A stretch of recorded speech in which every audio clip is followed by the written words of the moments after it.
আজি এইখিনি কি লৈছোঁ আপোনালোকে ধৰিব পাৰিছেনে? এইখিনি হৈছে ঔটেঙাৰ ভিতৰৰ অংশখিনি, যিখিনি ঔটেঙা মই আচাৰ বনাবলৈ কাটি মেলি ৰাখিলোঁ আৰু ভিতৰৰ অংশখিনি ধুনীয়াকৈ ধুই মেলি মিক্সিত ভালদৰে মিহি কৰি ল'ম। মিহি কৰোঁতে অলপ পানী দি দিছোঁ। পানী দিয়াৰ পিছত যিখিনি ডাঙৰ ডাঙৰ হৈ ৰৈ যাব সেইখিনি নমাই ল'ম, নহ'লে মিক্সি জাৰটো বেয়া হৈ যাব। আৰু যিখিনি মিহি হৈ যাব সেইখিনি আৰু অলপ পানী দি ভালদৰে মিহি কৰি এইখিনি বনাম কণ্ডিশ্যনাৰ চুলিত ঘঁহিবৰ কাৰণে। চুলিখিনি শ্বাইনিং কৰিব আৰু দীঘলো হ'ব, বহুত ধুনীয়া হয় চুলি। আৰু আপোনালোকৰ কোনোবাই যদি লগোৱা নাই প্লিজ লগাই চাব এবাৰ, বহুত ভাল ৰিজাল্ট পাব।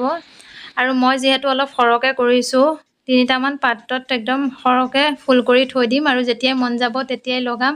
আৰু আজিকালি যিহেতু মানুহে এইবিলাক লগাবলৈ এৰিছেই, দোকানতে সহজতে পোৱা বস্তুবোৰ লগায়, সেইবাবে চুলিবোৰ সোনকালে বেয়া হয়। আৰু এনেকৈ যদি নেচাৰেল বস্তুবোৰ বনাই পিনি ঘৰতে লগায় তেতিয়া বহুত দিনলৈ চুলি ভাল হৈ থাকিব। আজিলৈ বাই।